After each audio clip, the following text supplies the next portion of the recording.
할렐루야. 서로 인사하겠습니다. 사랑합니다. 축복합니다. 오늘 하나님 말씀은 에스더 5장 1절에서 14절 말씀입니다. 저 여러분 한 절씩 교독하겠습니다. 제3일에 에스더가 왕후의 예복을 입고 왕궁 뜰 곧 어전 맞은편에 서니 왕이 어전에서 전문을 대하여 왕자에 앉았다가 왕후 에스더가 뜰에 선 것을 본즉 매우 사랑스러움으로 손에 잡았던 금규를 그에게 내미니 에스더가 가까이 가서 금규 끝을 만진지라. 왕이 이르되 왕후 에스더여 그대의 소원이 무엇이며 요구가 무엇이냐 나라의 절반이라도 그대에게 주겠노라 하니 에스더가 이르되 오늘 내가 왕을 위하여 잔치를 베풀어 싸우니 왕이 좋게 여기시거든 하만과 함께 오소서 하니 왕이 이르되 에스더가 말한 대로 하도록 하만을 급히 부르라 하고 이에 왕이 하만과 함께 에스더가 베푼 잔치에 가니라. 잔치의 술을 마실 때 왕이 에스더에게 이르되 그대의 소청이 무엇이뇨 곧 허락하겠노라. 그대의 요구가 무엇이뇨 나라의 절반이라 할지라도 시행하겠노라 하니 에스더가 대답하여 이르되 나의 소청 나의 요구가 이러하니이다. 내가 만일 왕의 목전에서 은혜를 입었고 왕이 내 소청을 허락하시며 내 요구를 시행하시기를 좋게 여기시면 내가 왕과 하만을 위하여 베푸는 잔치에 또 오소서. 내일은 왕의 말씀대로 하리이다 하니라.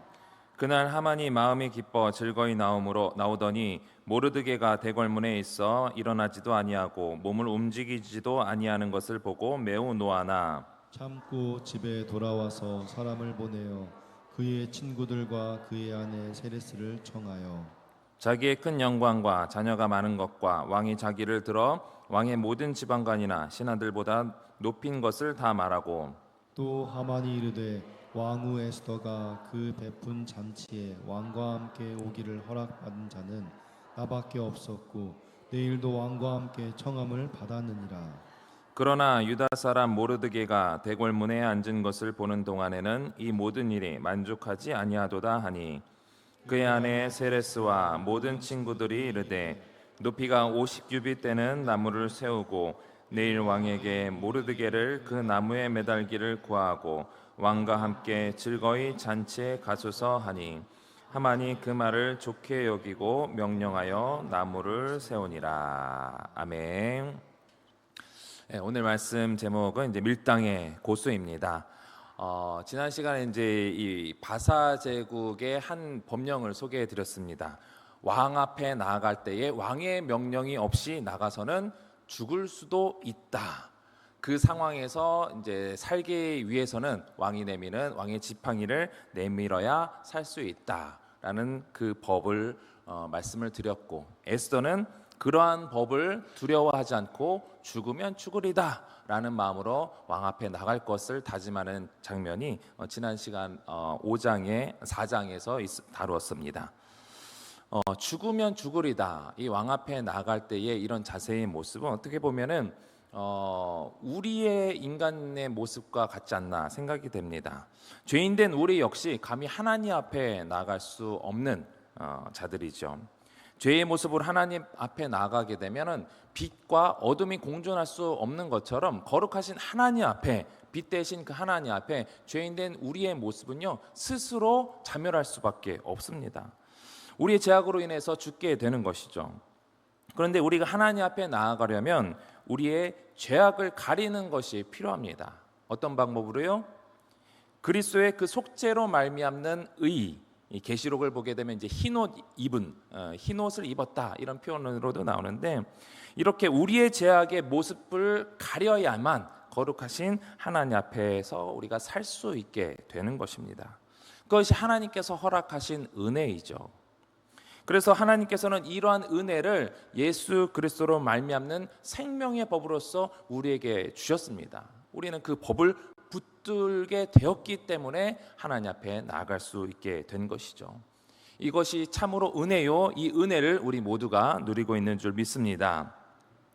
에스더는 이 자기 민족을 구원하실 이 생명의 하나님을 믿음으로 이 자신이 죽을 수도 있는 그 세상의 법을 두려워하지 않고 이 아수에로 왕에게 이제 죽으면 죽으리다라는 마음으로 나갔던 것입니다. 이 다니엘 3장을 보게 되면 느부갓네살 왕이 신상을 만들고 모든 이 땅에 있는 모든 나라의 사람들은 이 신상에 다 절해라라는 이 명령에 다니엘의 세 친구는 명령에 순종하지 않았습니다. 절하지 않았어요. 이로 인해서 세 친구들은 맹렬히 타는 풀무불에 던져서 죽을 위기에 처하게 되죠. 그때 그들의 대답이 이렇습니다. 다니엘 3장 17절 18절 말씀입니다. 시작. 왕이여, 우리가 섬기는 하나님이 계시다면 우리를 맹렬히 타는 풀무불 가운데에서 능히 건져내시겠고 왕의 손에서도 건져내시리이다. 그렇게 하지 아니하실지라도 왕이여, 우리가 왕의 신들을 섬기지도 아니하고 왕이 세우신 금 신상에게 절하지도 아니할 줄을 아옵소서. 아멘. 다니엘의 세 친구들 역시 생명의 근원 되시는 그 하나님의 언약을 믿었습니다. 그래서 그 믿음은 어떤 믿음이냐? 우리가 어떤 위기에 처했을 때 하나님이 무조건 우리를 살리신다, 우리를 도와주신다, 이런 믿음이 아니라요, 하나님의 은혜 안에 있기를 소망하면서 어떠한 상황에서도 하나님을 믿는 그 믿음을 세상과 타협하지 않겠다가 그들의 믿음이었어요. 세상에 무릎을 꿇지 않고 우리는 하나님 앞에만 무릎 꿇겠다, 이것이 그들의 믿음인 것입니다. 에스더의 믿음도 이런 믿음인 거예요. 내가 세상에 꿇지 않겠다, 하나님을 믿는 믿음으로 그 믿음 가지고 내가 나갔을 때 죽는다 할지라도, 그래, 하나님의 뜻을 따르다가 죽는다라고 한다면, 그것이 하나님의 뜻이라고 한다면 내가 죽겠습니다.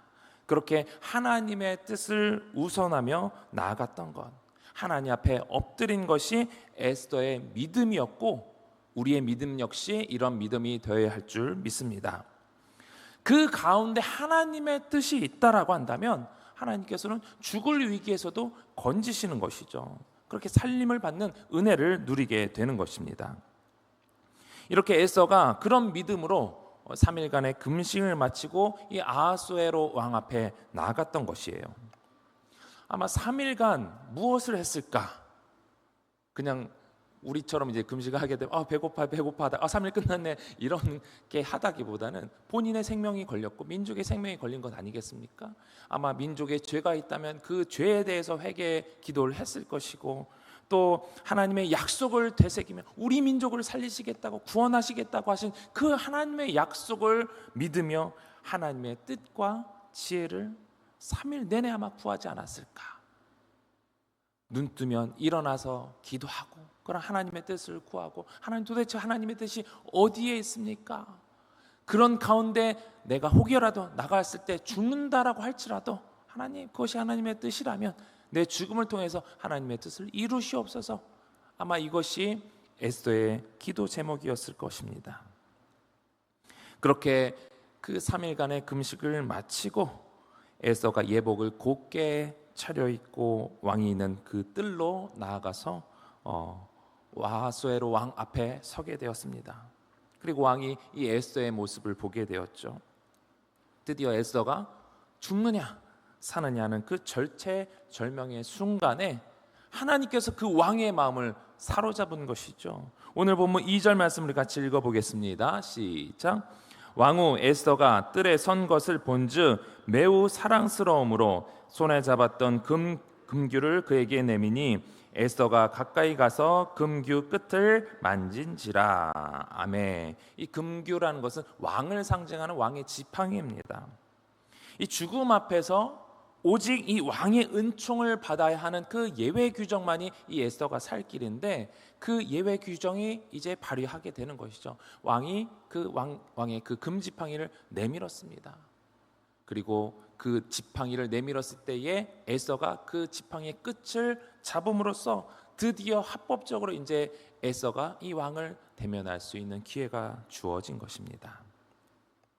2절 앞부분을 보게 되면 매우 사랑스럽다라고 했을 때의 그 사랑에 해당하는 원어는요, 헨이라는 이제 히브리어 단어인데, 이 헨이라는 히브리어 단어는 2장 17절 보게 되면 에스더가 왕후 후보로 있을 때에 아직 이제 왕후가 아니에요. 왕후 후보로 있을 때에 왕 앞에 나아갔을 때에 왕이 이 에스더의 모습을 보고 에스더가 그 왕의 은총을 입었더라, 얻었더라 했을 때의 그 은총이라는 단어와 동일한 단어입니다. 그때는 이제 헤세드란 자비라는 표현과 같이 했을 때 이제 그 두 개의 단어가 합쳐져서 하나로 은총을 얻었다 이렇게 번역을 했는데, 그 은총을 얻었다와 이 오늘 본문에서 매우 사랑스럽다라는 표현이 같은 단어로 사용되었다라는 것인데, 에스더가 왕후가 된 것도 하나님의 은혜로 된 것이죠. 이 장면에서, 오늘 장면에서 에스더가 사랑스러워 보이면서 생명을 이어가게 된 것도 역시 하나님의 은총이라는 것을, 하나님의 은혜라는 것을 우리는 알 수가 있습니다. 하나님께서 이 왕의 눈에 이 콩깍지를 씌워준 거예요. 30일 동안 안 봤던, 그리고 왕후가 된 지 이 5년이 지난 시점에 조금은 사랑이 식을 수도 있는 그 시점에 하나님께서 그의 눈을 가려준 것이죠. 이런 상황에서 왕이 에스더에게 묻는 거예요. 오늘 보면 3절 말씀입니다. 왕이 이르되 왕후 에스더여, 그대의 소원이 무엇이며 요구가 무엇이냐? 나라의 절반이라도 그대에게 주겠노라. 내 소원이 무엇이냐? 아하수에로 왕의 이런 즉각적인 반응은 아하수에로도 알고 있는 것이죠. 내 앞에 나오려면, 왕 앞에 나오려면 죽음을 걸고 나와야 되는데 이 에스더가 그렇게 나왔다는 것은 정말 중차대한 일이 아니고서는 이 자리에 올 것이 아닌데, 나한테 왔구나, 뭔 소원이 있겠구나, 뭔가 바람이 있구나, 바로 이렇게 반응이 나올 수밖에 없는 것이죠. 그런 긴박한 사정을 알고 이 왕은 얘기를 하는 거예요. 나라의 절반이라도 주겠다. 이것은 당시에 이제 군왕들이 이 상대의 소원을 그냥 적극적으로 들어주겠다라는 의지를 가시하기 위해서 흔히 사용했던 상투적인 어법이라고 합니다. 근데 어쨌든 이런 반응을 이끌어냈다라는 것은 왕에게 보인 이 에스더의 매력이 대단했다. 또한 그런 매력을 주신 하나님이 정말 위대하시다라는 것을 알 수가 있습니다. 여러분들에게도 이런 매력이 있기를 소망합니다. 어디를 가든지 사람들에게 이 매력을 얻어서 도대체 이 사람이 원하는 게 뭘까? 이 사람을 통해서 이루어질 일들이 뭘까? 그런 매력 덩어리인 여러분들이 되시기를 주님의 이름으로 축원합니다. 그런 매력이 있다라고 한다면, 또 주변 사람들이 그런 매력을 여러분들에게서 발견했다라고 한다면 그 매력은 하나님의 영광을 위한 것이어야 될 줄 믿습니다. 이 왕의 이러한 호의적인 반응을 이 에스더가 받았을 때, 만약에 저라면 왕이시여, 나의 민족이, 유다 민족이 이러한 위기에 처해 있습니다. 이 위기에서 건져 주십시오. 제발 도와 주십시오. 라고 바지가랑이 잡고 아마 이렇게 매달렸을 것 같아요. 근데 에스더는 조금 어떻게 이럴 수가 있을까 할 정도로 이 신중한 모습을 보입니다. 4절 말씀인데요.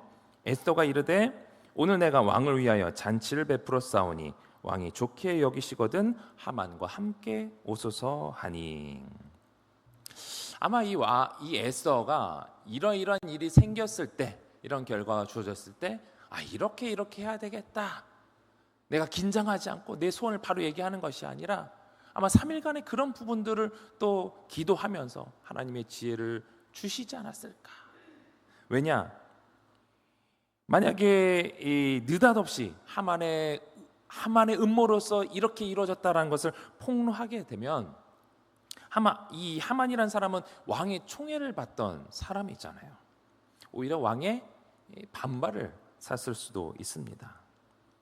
그러니까 본인의 어떤 본격적인 요청을 하기 위한 절호의 기회가, 어떤 발판을 또 어떤 좀 계획을 세워야 되겠다, 아마 이렇게 생각을 하지 않았을까요? 어설프게 접근하면 하만이 오히려 본인의 계획을 또 무산시킬 수 있는 그런 권력을 충분히 갖고 있는 사람이잖아요.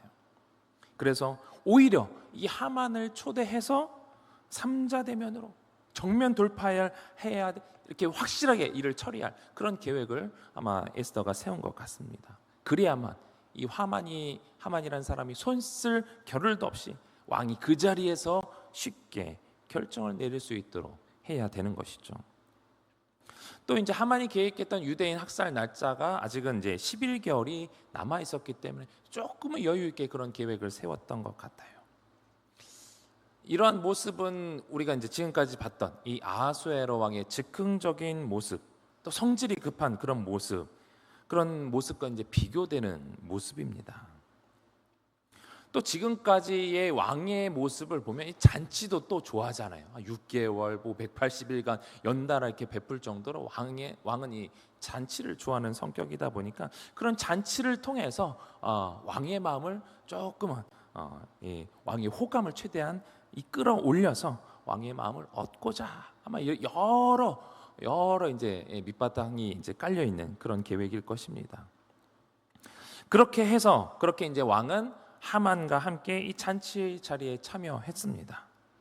그리고 왕은 재차 이 에스더에게 소원이 무엇인지 묻는데 6절 말씀 같이 읽어보겠습니다. 시작.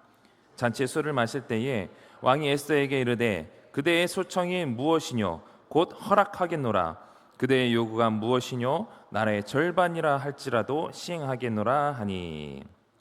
이번에는 아까 4절과는 다르게 곧 허락하겠노라. 아까는 나라의 절반이라도 주겠노라 이렇게 거기서 끝났지만 이번에는 곧 허락할 테니까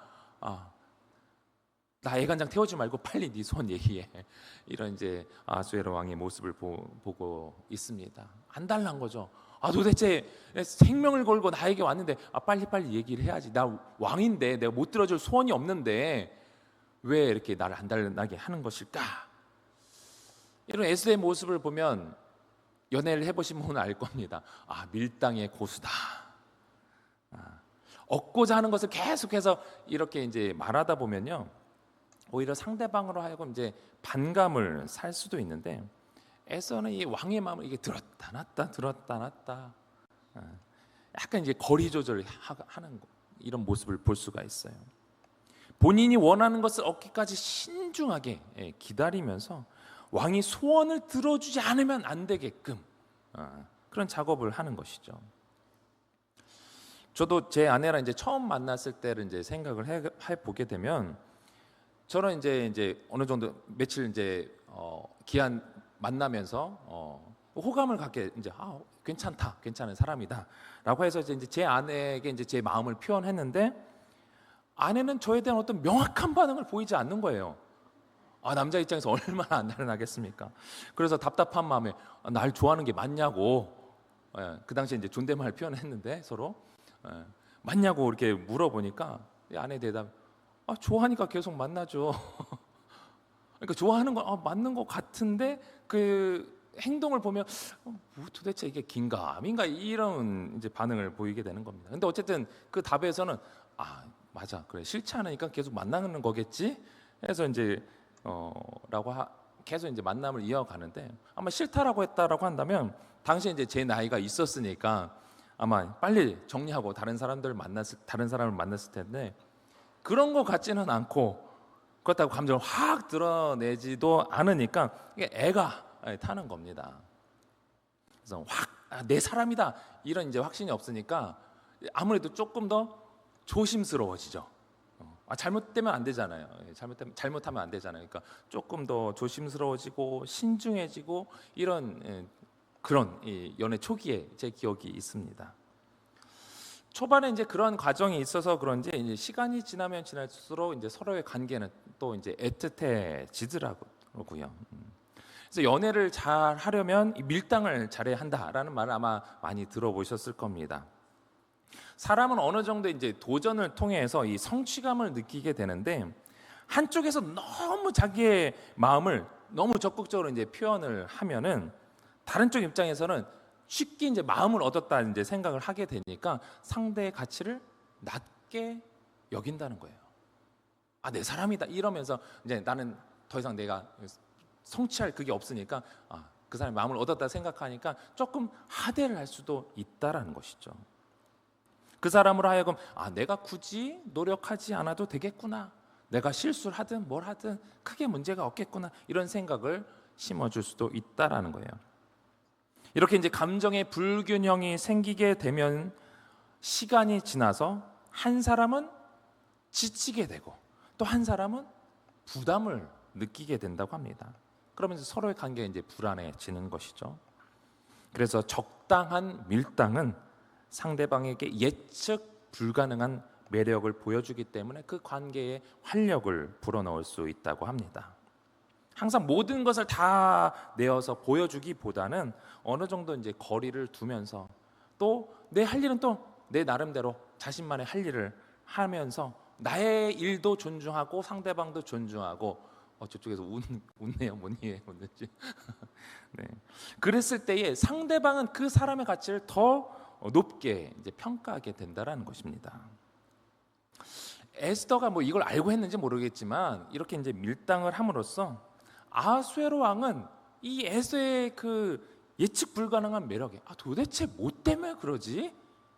그 매력에 빠지게 된 것 같습니다. 그래서 에스더는 마지막으로 밀당을 합니다. 오늘 보면 7절, 8절 말씀입니다. 시작. 에스더가 대답하여 이르되 나의 소청, 나의 요구가 이러하니이다. 내가 만일 왕의 목전에서 은혜를 입었고 왕이 내 소청을 허락하시면 내 요구를 시행하시기를 좋게 여기시면 내가 왕과 하만을 위하여 베푸는 잔치에 또 오소서. 내일은 왕의 말씀대로 하리이다 하니라. 아멘. 소원을 얘기할 듯하다가 다시 한번 내일 베푸는 잔치에 왕이 하만과 함께 오시면 그때는 내가 왕의 말씀대로, 왕의 명령이니까 그때는 내가 왕의 명령대로 그때는 내 소원을 말씀드리겠습니다. 이런 상황이면 도대체 무슨 소원이길래, 이 성질 급한 아하수에로 왕이잖아요. 도대체 이렇게 뜸을 들이나.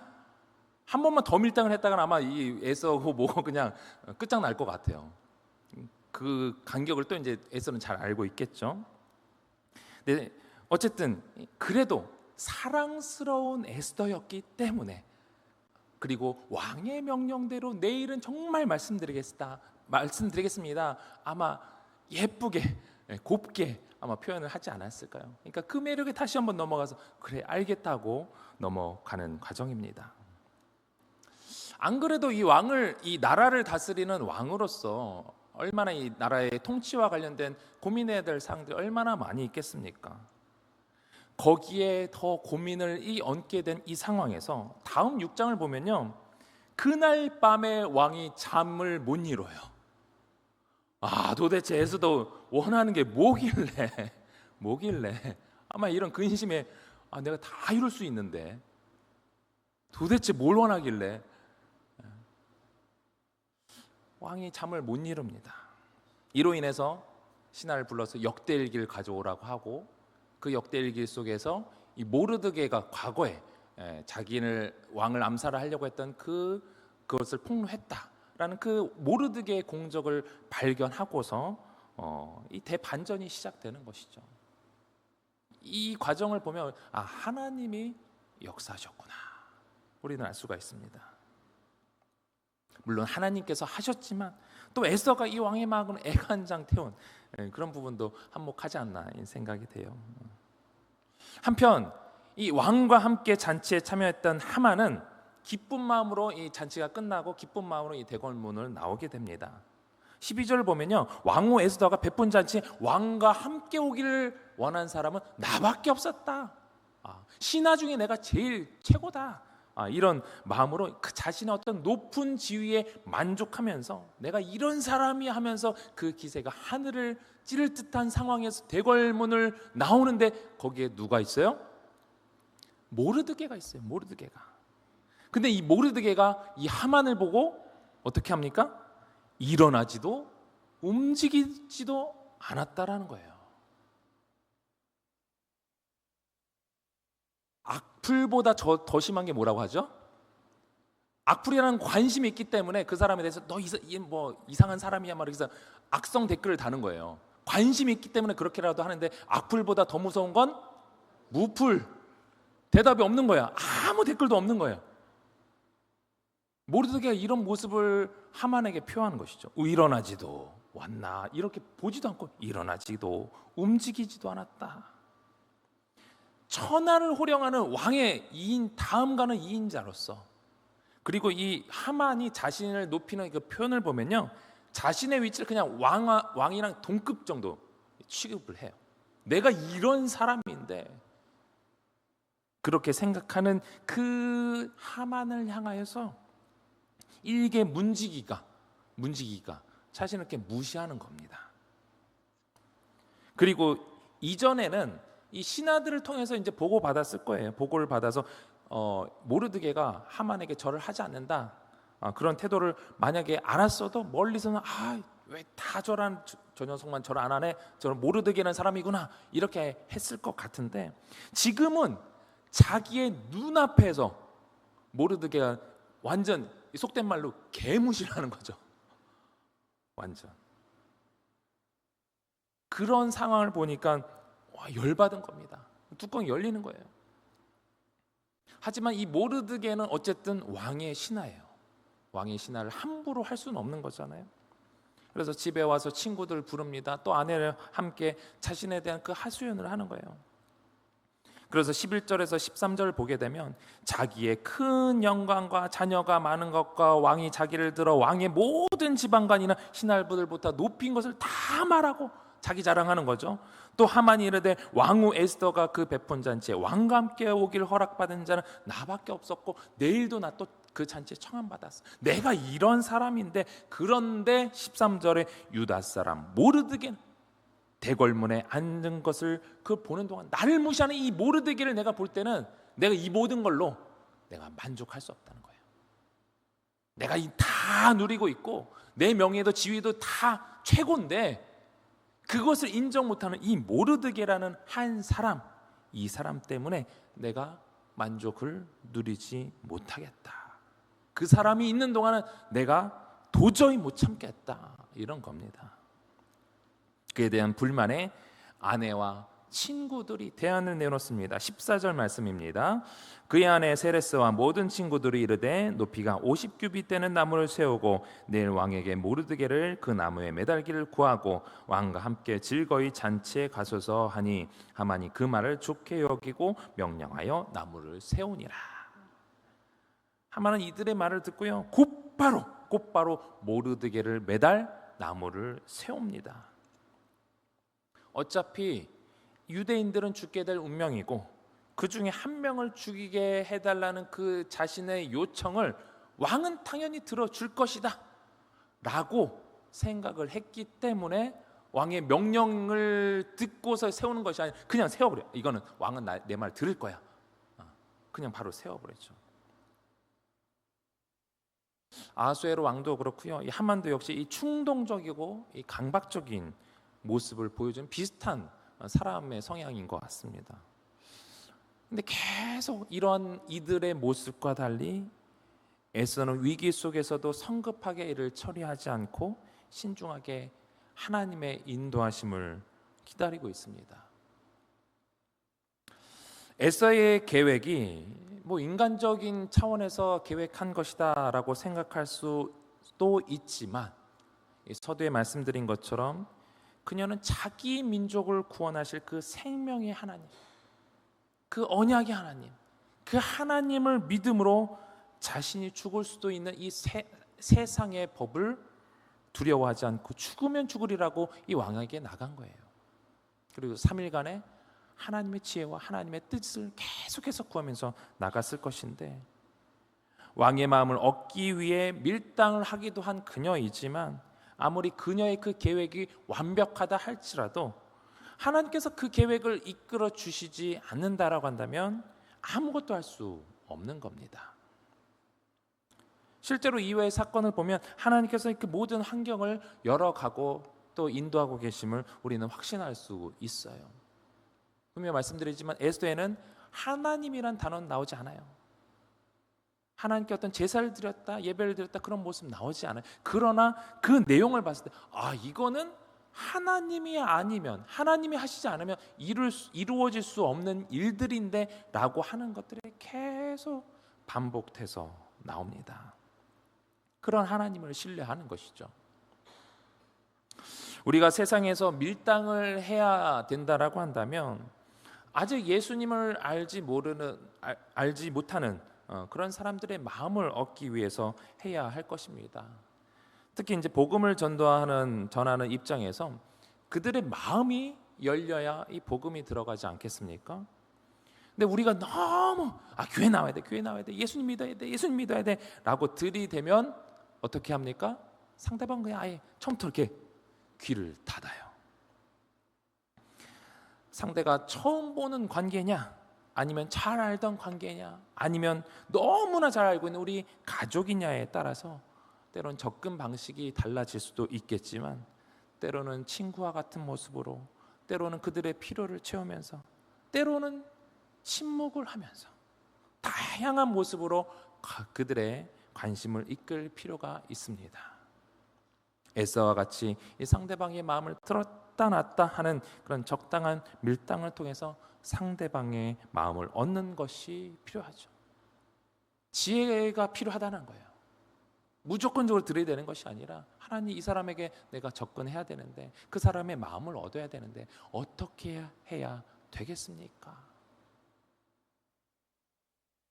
하나님의 뜻을 구하기에 왕의 관심을 끄는 방법으로 에서가 밀당을 했다, 밀당의 고수다라는 비유로 제가 말씀을 드렸지만, 에서의 모습에서도 그렇고 또 우리의 모습에서도 마찬가지고, 중요한 것은 그런 과정 속에서 하나님의 지혜를 구하며 또 하나님의 인도하심을 구하는 것입니다. 내 계획만으로, 내 힘만으로 할 수 없는 것들이 너무나 많아요. 우리는 연약하기 때문에, 또 지혜도 부족하기 때문에, 또 한계가 있기 때문에 우리는 하나님의 뜻을 구해야 될 줄 믿습니다. 하나님의 뜻을 구하며 사람들의 관심이 복음으로 향할 수 있도록 우리가 할 수 있는 최선의 것을 다 할 때에 하나님께서는 그 길을 인도해 주시는 것입니다. 그것이 밀당이 될 수도 있고요, 또 다른 방법이 될 수도 있습니다. 그렇게 하나님의 도우심을 기대하면서 준비가 되어 있을 때에 하나님께서는 결정적인 순간에 하나님의 방법으로 어떤 사건을 겪게 하시거나, 때로는 이 아하수에로 왕처럼 잠을 못 자게 하시거나, 때로는 과거의 어떤 일들을 기억하게 하시거나, 그래서 그러한 것들로 인해서 복음으로 인도하실 것입니다. 또 우리의 문제들을 해결해 주실 것입니다. 우리의 기도의 제목들을 또 하나님께서 하나님의 방법대로 풀어 나가실 것입니다. 우리가 아까 찬양으로도 고백했잖아요. 가장 좋은 길로, 가장 완전한 길로 주님께서 우리를 이끌어 주실 것을 믿음으로 나갈 수 있는 여러분들이 되시길 바랍니다.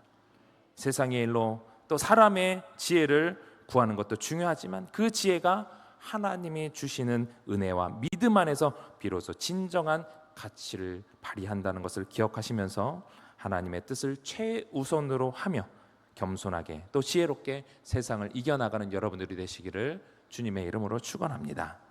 우리 주신 말씀 기억하면서 함께 기도할 때에, 하나님, 우리가 세상에서 밀당을 해야 하는 상황이 있을 때에 우리의 인간적인 계산적으로 또 이기적인 술수를 하는 것이 아니라 상대방을 존중하고 또 배려하며 또 관계의 균형을 맞추는 지혜로 행하게 하여 주시고, 무엇보다도 복음을 전해야 하는 상황에서 그들의 마음을 얻을 수 있도록 또 주께서 인도하여 달라고, 또 모든 상황 속에서 하나님의 뜻을 발견하며 하나님의 인도하심을 받는 우리들이 되게 해달라고 기도하시고, 우리 담임 목사님 안식월 기간 영육간의 강건함을 위해서 다음 세대를 위해서 기도해 주시고, 또 알파코스 52기 게스트와 JDTS 46기 학생을 모집을 위해서 기도해 주시고, 또 교회 부흥을 위해서 또 둔촌동 시대가 활짝 열리게 해달라고, 또 각자가 가지고 오신 기도 제목을 놓고 우리 주님 3번 간절히 부르고 통성으로 기도하겠습니다.